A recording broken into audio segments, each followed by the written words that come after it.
Bienvenidos a Liderazgos Entrañables, la guía definitiva para la excelencia en liderazgo, un podcast para equiparte con las habilidades, conocimientos y perspectivas para superar los desafíos del liderazgo.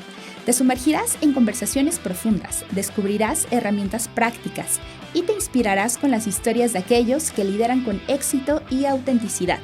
Únete a nosotros y empieza a construir tu camino hacia un liderazgo entrañable. Bienvenidos a un nuevo episodio de Liderazgos Entrañables. Soy Yam Herrera y te doy la bienvenida a este espacio. El día de hoy me acompaña Tatiana Camps. Ella es consultora, ingeniera, magíster en biología cultural y la autora de este libro, Liderar desde lo femenino. En la conversación de hoy platicamos qué significa ser femenino, cuál es la experiencia que ha tenido entrevistando a muchas líderes y en su propia experiencia personal y desde el liderazgo. ¿Qué beneficios aporta este enfoque de liderazgo a nuestras culturas y al desarrollo de las sociedades? Me da muchísimo gusto recibirla en este espacio. Tatiana, te doy la bienvenida. Muchísimas gracias a ti, Yam, y un saludo a todos quienes nos acompañan. Tatiana, de verdad me encantó tu libro y yo sé que suena comercial y aunque agradezco mucho a Urano que nos permita platicar aquí, que me haya mandado tu libro, lo digo honestamente, el liderazgo es uno de los temas que más me apasionan y creo que hay mucho que reivindicar, mucho que seguir discutiendo y mucho que ahondar en cómo es este liderar desde lo femenino. Y para mí la primera pregunta sería, por favor, compártenos para la audiencia, ¿qué es lo femenino? Los femeninos son simplemente cualidades de los seres humanos que por condiciones históricas, por condiciones culturales, hemos dividido, ¿no? Como que algunas tuvieran que ver con los hombres y otras con las mujeres. Y esto de lo femenino tiene que ver con una manera un poco más integral de pararse en el mundo, de poder incorporar la dimensión emocional como parte de nuestra inteligencia, como nuestra estrategia, nuestra toma de decisiones, el genuino interés por las personas, la mirada sistémica, es poder incorporar la cosa práctica con lo complejo, es una manera complementaria a lo que está establecido. Y creo también que vamos descubriendo un nuevo entendimiento de lo femenino en la medida que las mujeres nos vamos incorporando a distintos ámbitos del vivir. Salimos de las casas. Y algo que nos compartes en tu libro es cómo una sola palabra, ¿no? O el ser femenino tiene una connotación que en ciertos contextos puede ser muy positiva, pero en otros contextos se toma como negativa. Y yo te pregunto, ¿cómo podría ser negativa una forma de vivir? Bueno, creo que no solo lo que entendemos por femenino, sino que muchos conceptos han sido construidos en conversaciones solo de hombres, porque las mujeres no éramos parte de la generación de conocimiento. Entonces lo que se entendía por femenino fue construido por los hombres, y los hombres tenían una mirada hacia nosotros donde nos veían débiles, nos veían inseguras, nos veían emocionales, nos veían cambiantes. Y, y bueno, sometida, ¿verdad? Con necesidad de ser protegida. ¿Y qué mujer hoy día quiere estar en ese lugar? ¿Qué persona quiere estar en el lugar de ser sometida? Entonces, creo que eso es lo que las mujeres no querían ser identificadas con eso, con aquello. Me di cuenta que yo misma como estudiante de ingeniería había hecho una elección, había elegido si quería ser inteligente o si quería ser femenina, como si fueran espacios disjuntos, como si no pudiera existir en una misma persona, ¿no? Y bueno, por supuesto que elegí ser inteligente, en la negación de mí misma, de la oportunidad de conectarme con mi femenino. Y me pasó algo interesante con un periodista mexicano, justamente, periodista joven, que yo le estoy contando esto mismo y él me devuelve la pregunta y me dice, la elección entre lo inteligente o lo bonita. Qué Y yo le dije, barbaridad. pero yo no te dije bonita, yo te dije femenino. Entonces, esas asociaciones, ¿no? Como que ser femenina es ser bonita. Eh, entonces, creo que es interesante lo que está pasando hoy día de poder ver que puedo ser femenina y puedo ser inteligente y puedo ser muy inteligente y muy femenina. Y puedo ser inteligente y no ser femenina y puedo ser, o sea, todas las mezclas son válidas, ¿no? Y no hay algo que determine a lo otro. Me parece sumamente interesante lo que dices porque imagínate, ¿en qué momento de nuestra vida nos planteamos ese dilema? Yo diría que incluso inconscientemente de Sí, voy a ser inteligente, voy a ser bonita, imagínate, ¿no? O voy a ser femenina, o voy a ser independiente, o voy a ser dependiente. O sea, parecería que son elecciones conscientes que en realidad responden a un contexto en el que nos desarrollamos, en el que crecemos, pero qué carga tan grande cargamos como mujeres y como sociedad. Y algo que me gusta mucho y me encantaría preguntarte es, ¿cómo ha ido evolucionando este concepto a lo largo de la historia? Una de mis partes favoritas del libro es cuando hablas de las culturas matrísticas. ujú, Eh, y me encantaría ahondar más, porque a lo mejor mi contexto, digo, mexicana y chilena, compartimos muchos rasgos culturales. ¿No? Y de sí, pronto el ser femenino versus el ser inteligente tal vez es algo que hemos compartido social y culturalmente, pero no es universal. Han habido otras culturas que no lo viven así. ¿Nos podrías compartir un poco más?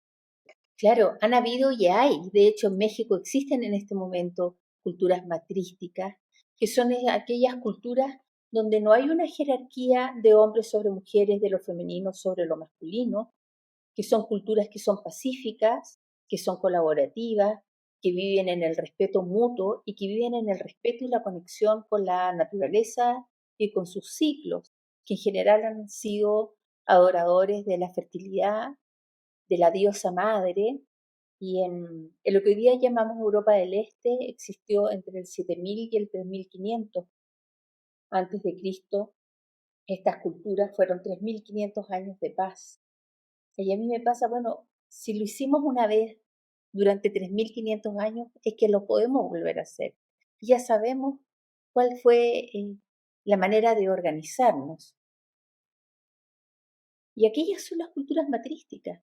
Y lo interesante es que hoy día, si bien el patriarcado, que es esta organización jerárquica donde el hombre es el que toma las decisiones, es el que sabe, es el referente, está bastante extendida en el planeta, hay pequeñas islitas donde están organizados de otra manera, donde están organizados equitativamente. Y también hay algunas islitas donde están organizados, donde son las mujeres las que están en la cima de la pirámide o las que están tomando las decisiones. Entonces, esta manera de organizarnos como sociedad que conocemos es cultural y es modificable. Y me encanta porque además lo muestras como una opción no solo que es viable, sino que aporta paz, que aporta resultados, por así decirlo, ¿no? Que podría ser algo muy buscado en ciertos entornos. Es que es posible, pero Absolutamente, pero ya lo interesante, llama además, es que lo estamos viendo en aquellas organizaciones donde están incorporando mujeres, donde están sumando mujeres a la toma de decisiones, lo que está pasando es que hay mayor bienestar, hay mayor productividad. Los acuerdos de paz en los que participan mujeres negociadoras de paz son acuerdos que duran un tercio más que aquellas negociaciones donde no hay mujeres. Entonces lo estamos empezando a ver si en realidad no incorporar mujeres es perder la mitad del talento, es perder la mitad de la mirada, es perder la mitad del entendimiento. Y si la integramos solamente vamos a poder eh, tener beneficio. Ahora, sin ser ingenuos, no es que no tenga complejidad. La equidad de género es una innovación. Y claro. las innovaciones tienen sus complejidades, porque significa dejar de hacer lo que hacíamos y adaptarnos a hacer las cosas de una manera distinta. Entonces hay que darle un espacio, un tiempo, que eso madure y que dé sus resultados. Totalmente. Y además te voy a decir algo, hablando justamente de que es un proceso de adaptación. A veces pensaríamos que incorporar cuotas de género o que buscar que haya mayor presencia de liderazgos que estén en posiciones de toma de decisiones, porque no solo es influir a otros, sino estar en un contexto en donde se pueda tomar decisiones. De pronto podríamos, hoy se sabe, ¿no? Por ejemplo, en los objetivos de la ONU para 2030, pues sabemos que sin mujeres no vamos a poder tener un desarrollo sostenible. Y parecería un tema de justicia, pero creo que va muchísimo más allá. O sea, no solo deberíamos estar representadas porque somos la mitad de la población, sino porque tiene un beneficio muy tangible para nuestras comunidades y para la sociedad en general. Sin embargo, coincido contigo, tú dices, es una innovación, tiene sus complejidades. Y desde mi punto de vista, una de las principales complejidades es que hay mucha resistencia y mucho desconocimiento a liderar desde lo femenino. Y a mí me gustaría preguntarte primero tu experiencia y luego si nos compartes cómo lo has visto con las demás, cómo viene este darse cuenta, cómo te cuestionas que tú en algún momento tomaste esta decisión entre ser inteligente o ser femenina y qué te hace emprender este camino de, pues ahora estar liderando desde lo femenino y dando a conocer este tema. ¿Cómo llegas ahí? Bueno, es un poquito vergonzosa la respuesta que te voy a dar, porque yo como estudiante de ingeniería éramos 10% de mujeres. Entonces estaba muy acostumbrada a estar entre hombres. Después en el ejercicio de la ingeniería lo mismo. Como consultora, en general mis clientes eran también ingenieros, abogados, espacios donde muchas veces yo era la única mujer en la mesa, la única mujer en la conversación. Y para mí así era el mundo. No me lo había cuestionado ya. Era absolutamente transparente. Claro. Hasta que un día me invitan a dictar un taller donde solo había mujeres. Y todo lo que pasó ahí fue sorprendente, hermoso, alegre y potente. Entonces eran 150 mujeres profesionales que se encontraban por primera vez, pero que se relacionaban como si fueran amigas de la vida. Y a mí eso me sorprendió muchísimo. Y el mismo día me enteré que las empresas que incorporan mujeres en la toma de decisiones aumentan su valor en la bolsa. Y se me quedó la pregunta instaladísima. Y empecé a preguntarle a las mujeres líderes, oye, ¿tú cómo lo haces? Entonces, esto de la toma de decisiones, por ejemplo, ¿de qué manera toman decisiones las mujeres líderes? Escuchan muchísimo, preguntan, van a terreno, reflexionan y después toman su decisión. ¿Puede tardar más? A veces, porque también ya vimos en la pandemia que si necesitan tomar decisiones audaces, rápidas y disruptivas, lo hacen. Entonces, así fue. Fue cuando me encontré por primera vez con un grupo donde solo había mujeres y me di cuenta que era absolutamente distinto de lo que pasa cuando hay mayoría de hombres. ¿Tú crees en las coincidencias de la vida? Sí, tal vez. Es Cuando que pienso, cuando pienso como en una dimensión más personal, ¿cuándo partió esto? Lo relaciono con un viaje a México en el que me invitaron a hacer un taller de escucha en las comunidades mayas. Y yo qué me hermoso. acuerdo de haber estado ahí en la selva con estas personas diciendo, ¿por qué no nos sentamos y dejamos que ellos y ellas nos enseñen a nosotros? Porque fue muy sorprendente estar ahí eran puros monitores de un proyecto que eran para las comunidades mayas y ellos eran todos mayas. Y de regreso de ese viaje soñé con una serpiente que bajaba por la escalera de mí. Y no sé, tengo la sensación que esto que tú me dices es coincidencia o qué, de alguna manera quizás ese fue el inicio de este camino. Oye, gracias por compartir esta experiencia tan íntima y además Creo que es primera vez que la cuento públicamente. te lo agradezco muchísimo. ¿Sabías que la serpiente para las culturas ancestrales representaba la sabiduría femenina. Claro, lo sé, y el cambio de piel, los ciclos, todo muy relacionado, ¿no? Por eso tengo la sensación de que algo pasó ahí en ese encuentro con la cultura maya, con las comunidades mayas. Mm. De verdad te agradezco la anécdota, no solo porque me siento súper orgullosa de ser mexicana y de nuestra cultura y de la sabiduría que hemos tenido y que hemos transmitido, sino que te comparto que yo también, yo creo que de la pandemia para acá he tenido un llamado, y así lo siento, a reconectar con esta sabiduría de mis raíces como mexicana, ¿no? Más allá de, eh, pues, de una religión o de una doctrina en la que fui criada, ¿no? Que Ujú. hoy, sinceramente, ya no comparto, pero regresar a toda esa sabiduría que se ha perdido de generación entre generación. Y bueno, me encanta, me conmueve porque justo eh, para mí esta sabiduría más profunda que viene de lo femenino tiene que ver con estar en armonía con todo lo que nos rodea, ¿no? Aprovechar lo justo, que viene muy en relación con este concepto de sostenibilidad, ¿no? De dar, de tomar lo justo y de dar en consecuencia en la medida de nuestras posibilidades. Así que bueno, me conmueve mucho tu historia. Bueno, creo que no es casual lo que mi proceso personal ha sido también como ir ahondando, ir conectando con lo femenino, de alguna manera lleva a una conexión con la espiritualidad, lleva a una conexión con las culturas indígenas o las culturas originarias, que lo tienen, es parte de su vivir, ¿no? Es parte de su cosmovisión, de su manera de entenderse. Sí, Y a veces pensaríamos que la espiritualidad nos volvería, ¿no? Como más ermitañas, más hacia adentro. Pero lo que yo he encontrado en mi historia personal es que conectar más profundamente conmigo también me ha hecho ser mucho más determinada, mucho más decidida a buscar, pues, seguir mi pasión, aportar al mundo desde mi ser y desde lo que puedo.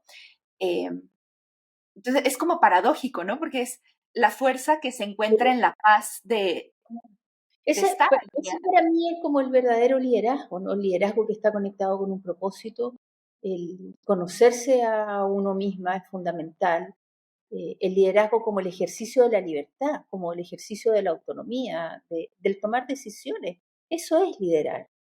¿Y cómo voy a poder ejercer mi libertad, ejercer mi autonomía, tomar decisiones si no sé quién soy, quién quiero ser? Y si no sé quién no quiero ser. Totalmente. Tatiana, y en ese saber quién queremos ser y quién no queremos ser, ¿qué te ha pasado cuando has entrevistado a otras líderes? Que para quienes no han leído el libro, es el resultado de la investigación que hace Tatiana al entrevistar a muchas líderes. Y una parte que me llamó la atención es la resistencia que de pronto ponían al identificarse con un estilo de liderar, o con ciertas palabras o con ciertos conceptos. eh, y me llamó la atención porque mi experiencia es muy similar, ¿no? Como yo no quiero hablar de temas de mujeres y para mí siempre ha sido como, pero ¿cuáles son temas de mujeres y cuáles son temas de hombres, ¿no? Exactamente, ¿por qué los temas de mujeres son de mujeres y los temas de hombres son de sociedad? Me parece súper interesante, por ejemplo, lo que pasó con el Premio Nobel de Economía el año pasado, que se lo gana una investigadora de la brecha salarial de mujeres y hombres, ¿no? Porque un tema que era considerado de mujeres es reconocido con el Premio Nobel de Economía. Yo digo, esto significa que vamos reconociendo que los temas de mujeres no son de mujeres. Los libros escritos por mujeres no son literatura femenina, son literatura. Los problemas económicos que afectan a las mujeres no son problemas económicos femeninos, son problemas económicos sociales. Y entonces fue bien bonito lo que pasó en las entrevistas, porque de alguna manera ellas se sorprendían.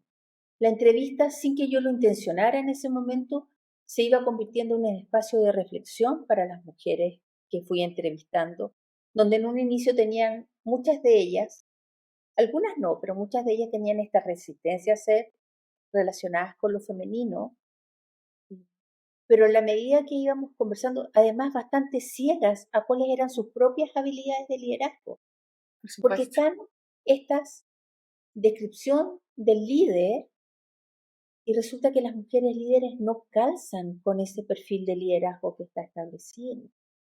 O no Entonces, siempre. claro, no siempre, eso, gracias por la aclaración, no siempre pueden calzar, pero no siempre. Y entonces, y las habilidades de liderazgo de las mujeres, desde lo femenino, para ser más específica, no están en general descritas en los libros. Entonces Claro. estas mujeres, por un lado me decían, no, una tonterita que yo hago era una tremenda habilidad de liderazgo, y empezaban a ver cómo este era algo recurrente en su gestión y cómo esta recurrencia en su gestión daba resultados y cómo resulta que es su habilidad de liderazgo y que es una habilidad de liderazgo que es atípica y que tiene que ver con lo que consideramos femenino.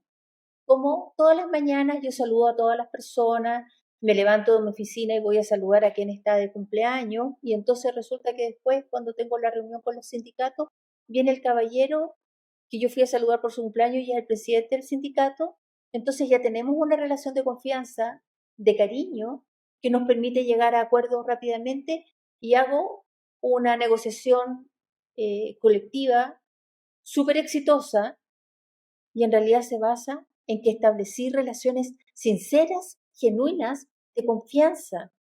No fui pensando, voy a ir a saludar a este caballero porque en 3 meses más vamos a estar en una mesa de negociación. Claro, que es Entonces, la posición masculina, ¿no? Como decir así. exactamente, o esta cosa de los tips, ¿no? Entonces, ¿cómo hacemos? Mira, genera confianza. En cambio es algo, y esta mujer me decía, así me criaron a mí me criaron que se saluda a toda la gente. A todas las personas vale lo mismo. Eh, entonces eso fue interesante, como las propias mujeres líderes fueron descubriendo que esto que ellas hacen es una habilidad de liderazgo. Para mí fue sorprendente ir encontrando recurrencias en el estilo de hacer de las mujeres y también fue un poco doloroso y por eso hay una primera parte que es este marco histórico cultural, encontrar la recurrencia en no querer ser relacionadas con lo femenino y ser ciegas a sus propias habilidades.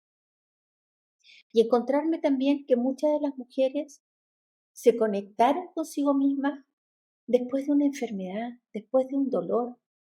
¿Por qué tenemos que llegar a enfermarnos para permitirnos ser quienes somos? Eso no tiene sentido, no es necesario. ¿Me podrías contar un poco más? Porque eso no viene en el libro, ¿no? Está, yo creo Pero, que está muchos casos de mujeres que llegaron a un cáncer o llegaron a una depresión, a un burnout, tuvieron que salir un momento y el recuperarse pasó, por supuesto, por conectarse consigo misma, por recuperarse en cuerpo y alma y volver entonces en otro pie, volver en un pie de respetarse más a sí misma, de cuidar los otros espacios que son importantes para sí, de, de confiar en que existe otra manera de hacer las cosas. fíjate que por experiencia, bueno, tuve una certificación recientemente para obtener un título como coach profesional y en parte de la formación teníamos que supervisar sesiones de otros compañeros y nosotros facilitar sesiones y ser supervisadas. La dinámica es muy interesante, eh, pero lo que más me llamó la atención es cómo, o sea, todos teníamos que llevar a una persona, pero no lo podíamos coachear nosotros, sino era para ponerlo al grupo y algún otro coach lo iba a guiar. Bueno, lo iba a Perfecto. acompañar porque no guiamos. No sabes, Tatiana, lo que me sorprendió. Había mujeres de varias nacionalidades, de diferentes generaciones, de diferentes ocupaciones, y un tema recurrente era la falta de cuidado de una misma y la autoexigencia. La autoexigencia es terrible. Pero te Y voy a decir algo, además, me dolió. O sea, no ujú, solo porque yo lo reconocí en mí misma, sino que fue como un evento que me abrió por completo la visión, porque dije, no es posible que sea algo transversal a las culturas, a las generaciones. Fue Exactamente. sorprendente para mí. ¿Por qué? Y además, esta cosa como la autoexigencia como un valor, así como yo soy muy autoexigente y lo digo con orgullo. ¿Por qué? ¿Sabes por qué? Porque las mujeres que estamos en posiciones de liderazgo, que hemos estado en posiciones de liderazgo, hemos siempre tenido que estar demostrando que somos las mejores, Y que somos que fuimos suficientes. las mejores alumnas, fuimos las mejores compañeras, fuimos las mejores hijas, fuimos las mejores colaboradoras, fuimos las mejores. O sea, entonces, siempre el estándar ha sido ser la mejor. ¿Sabes qué? No es necesario ser la mejor. Puedo ser buena sin ser la mejor. ¿Qué es la mejor si no hay una sola manera de hacer cosas? Entonces yo creo que lo primero que tenemos que hacer es terminar con el orgullo de la autoexigencia. Claro. Ser muy responsable, sí, prepararse, sí, pero también confiar en mí misma. Eso es fundamental en el liderazgo, conocerme y confiar. Totalmente, porque además no es una casualidad. México, no conozco la estadística de Chile, pero México es uno de los países de la OCDE que más estrés laboral tiene y que representa eso, pues bajas laborales por problemas cardíacos, por un estrés crónico que desemboca en muchísimas enfermedades. Y es como si se llevara como un honor, ¿no? Coincido Mm. contigo, esta idea de soy súper autoexigente, de tengo la agenda llena, de estoy estresada todo el tiempo y no nos damos cuenta que es una decisión poco inteligente, porque al estar quemadas y estresadas permanentemente y en estado de alerta permanente, nuestro rendimiento baja, Exactamente. porque somos seres humanos y no estamos programados para Nuestra ello, salud se afecta, nuestro bienestar, ¿sí? por supuesto.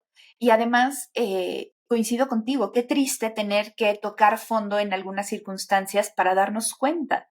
Eh, Y estas mujeres que regresan conectadas consigo mismas, validando su manera de hacer las cosas, les va muy bien. No es que ahora les empiece a ir peor. por supuesto. Mira, tuve una experiencia bien bonita porque el año 2019, justo antes de la pandemia, en Chile hubo un estallido social. Hubo una gran revuelta, eh, las calles estaban con fogatas, los caminos cortados, la gente protestando. eh, y entonces en ese contexto yo estaba haciendo un taller de liderazgo para mujeres que trabajan en una minera. Y en el taller número 1, ellas no estaban nada de contentas de estar en un programa de liderazgo solo para mujeres. Se sentían discriminadas. Yo estudié con hombres, yo crecí con hombres, yo trabajo con hombres, yo soy uno de ellos. ¿Por qué me mandan a un programa de liderazgo donde solo hay mujeres? Como casi que de Claro. segunda categoría, ¿no? Mira que, Al segundo taller llegaron, ya había ocurrido el estallido social ocurrió entre el primero y el segundo taller, y yo noté que estaban muy inquietas, muy incómodas. Entonces fui a levantar qué estaba pasando. Estaba pasando que les había tocado eh, dar instrucciones a sus equipos con las que ellas estaban incómodas, que sentían que no habían respetado a sus equipos, que no era necesario. Y empezó a aparecer y se vieron entre ellas que no eran la única loca que estaba pensando que esto no estaba bien, que habían varias opiniones ahí que encontraban que eso no correspondía. Y se dieron cuenta que varias de ellas tenían ideas para hacerlo de otra manera. Y al tercer taller, y les di el espacio para que conversaran y eso apareciera, y al tercer taller, ellas habían logrado generar estrategias para cumplir con la producción y para cuidar a sus equipos. Las cosas se pueden hacer de otra manera, sí hay muchas maneras para llegar a los resultados. y justo es el tema que quería como preguntarte a continuación, porque me llamó mucho la atención que no sé cómo lo mencionaste, pero hablabas de que tú formas parte de un grupo de empresarias o de líderes De ejecutivas, ejecutivas. la red de Sí, mujeres de alta dirección, Redman. exactamente. Y justo te quería preguntar, ¿qué papel juegan las mujeres en comunidad?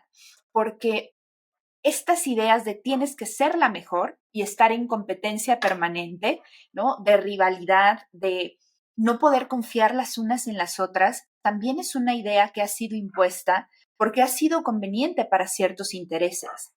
Pero creo firmemente en el poder de la comunidad que integra hombres y mujeres, pero es que entre mujeres, o sea, es una alianza estratégica que todos tenemos que tener en nuestra vida.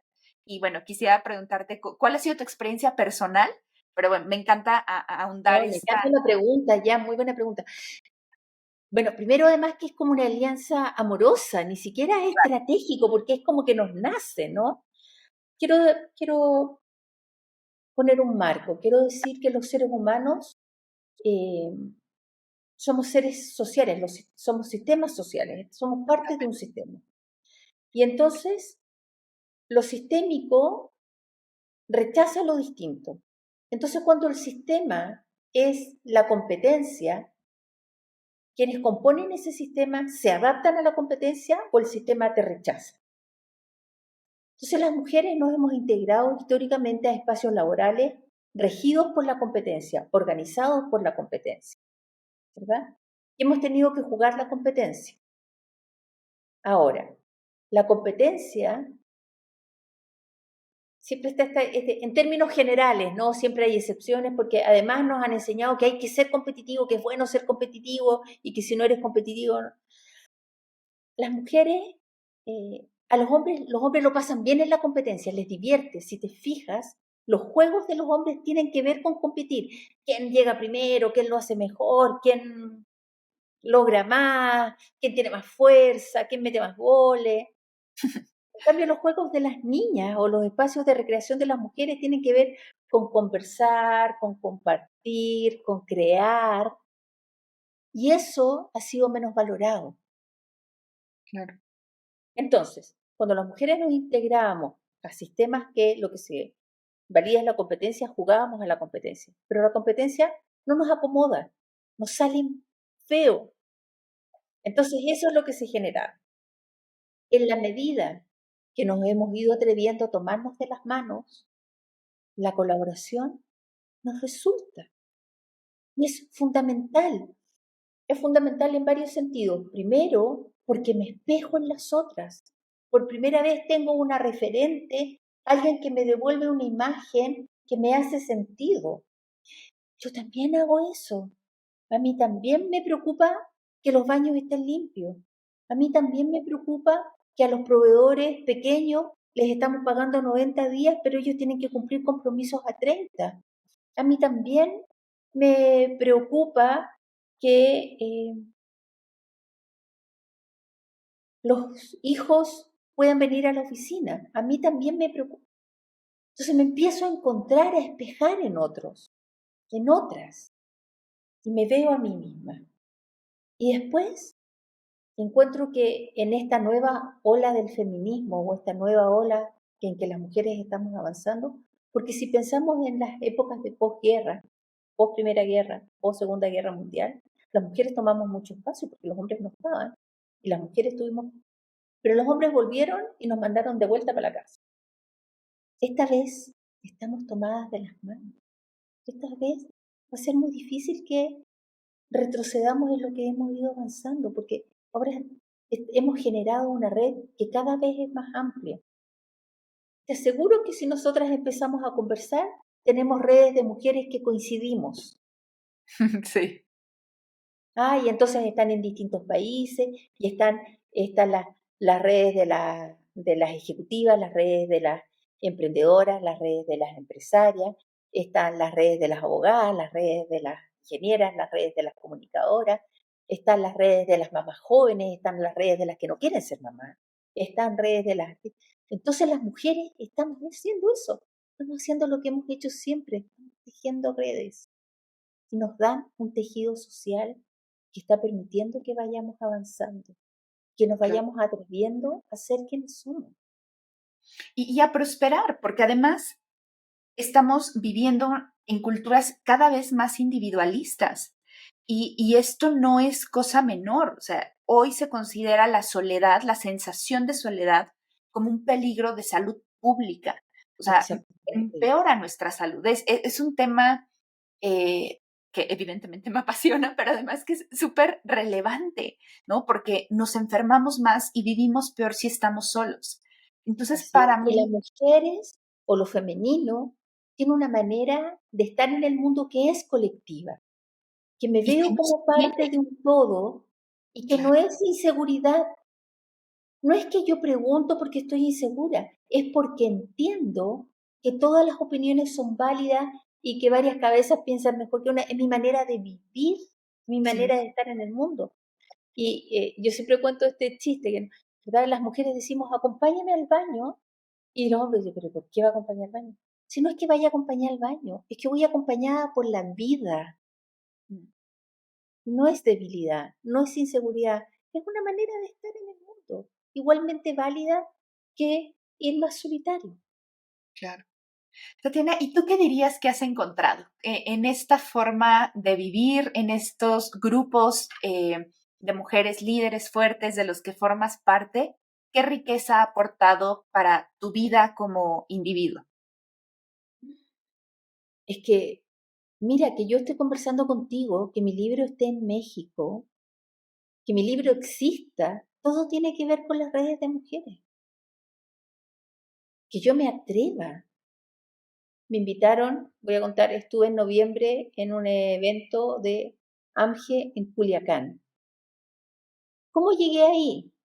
Quizás no es muy glamoroso. Llegué ahí porque tengo una amiga en Chile, que es mexicana, justamente, que conocí a través de esta red de mujeres de alta dirección, que ella tiene amigas que forman parte de la red Asociación de Mujeres Mexicanas Jefas de Empresas.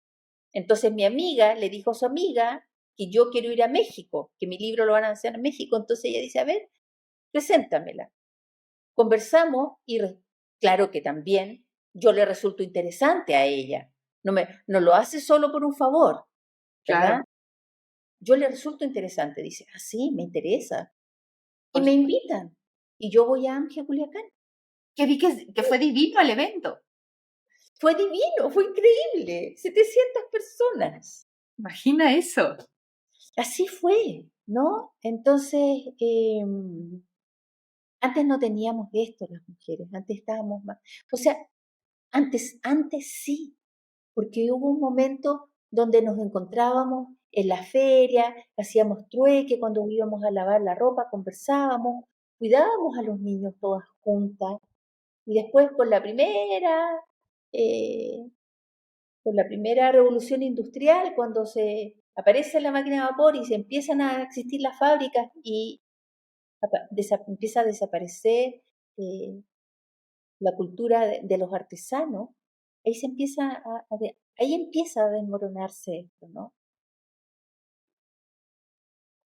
Oye, Tatiana, y como yo no quisiera cerrar porque a mí me encanta, yo estoy aquí feliz, pero me gustaría preguntarte de manera muy concreta si nos pudieras resumir, por supuesto, no en profundidad porque que vayan a leer tu libro, pero dejarle a la comunidad que nos escuchan, ¿cuáles dirías tú que son estas habilidades que tienen que ver con el liderar desde lo femenino? Si bien las hemos mencionado, digamos, a manera de resumen, ¿cuáles serían para ti?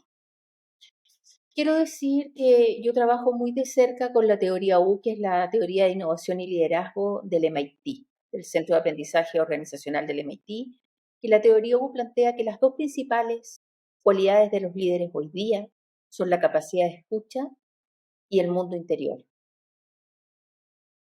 Desde lo femenino, el escuchar está muy presente.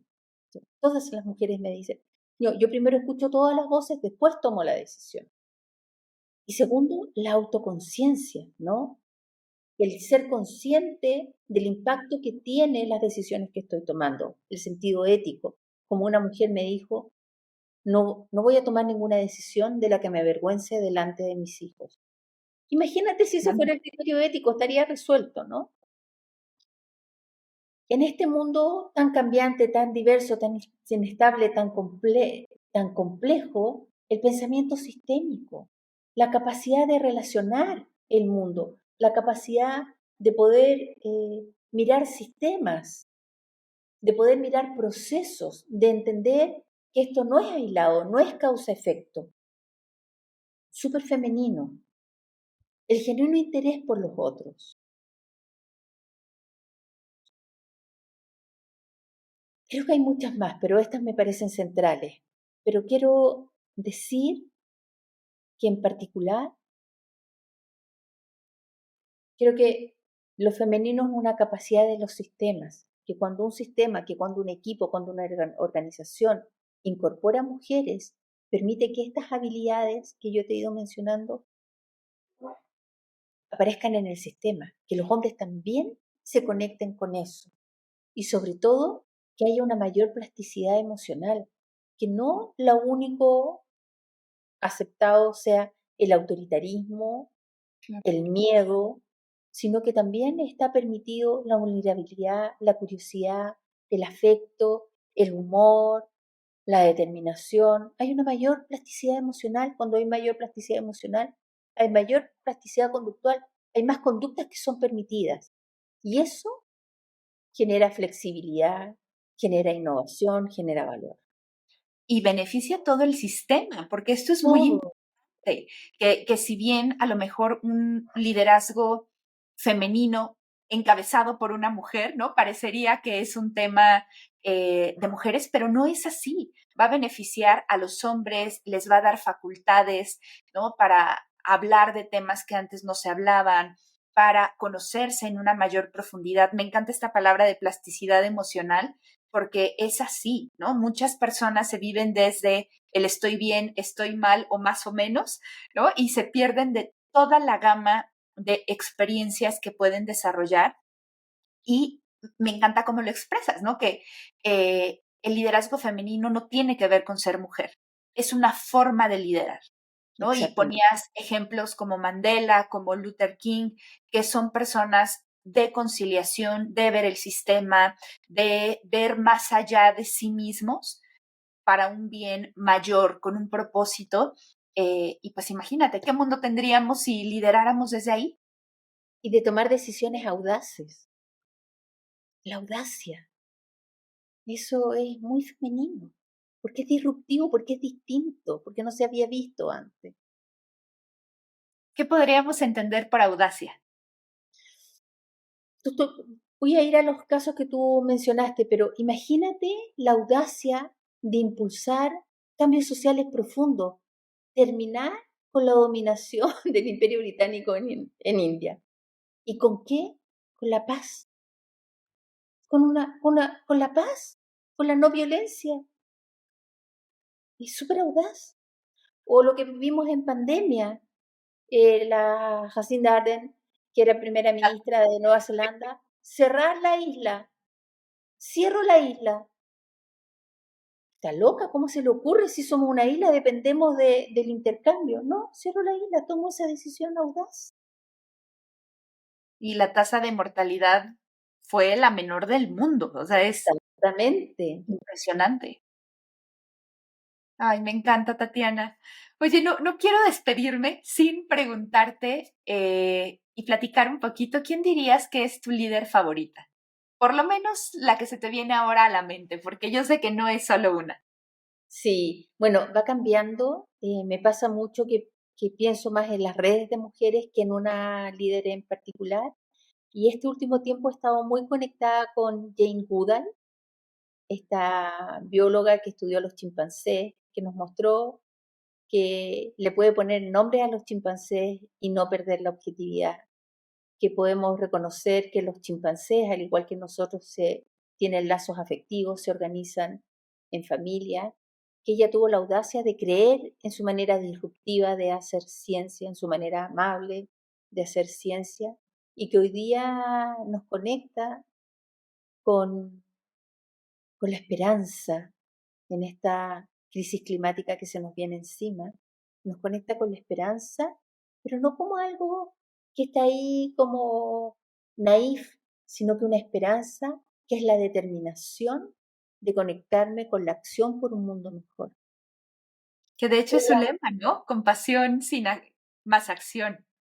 Sí, A mí también me encanta Jane Goodall, me fascina. Su libro, justamente lo pusieron así, El libro de la esperanza, no sé si El lo has libro de leído. la esperanza. Sí, se los recomiendo a todos. Yo también plenamente se lo Me sirvió recomiendo. mucho, porque en esta angustia que empieza a generar a veces esta situación, el libro de la esperanza, y entonces me anima a seguir aportando mi granito de arena.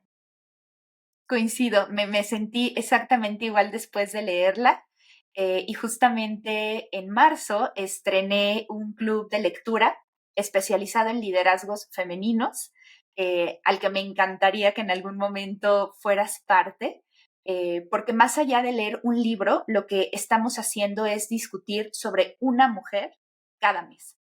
Entonces, es conocer su historia, qué rasgos de liderazgo tuvo, qué hizo, porque nos hacen falta modelos de liderazgos femeninos, ¿no? Hay como mujeres que han tomado mucha notoriedad, pero es que hay tantas. Muchísimas.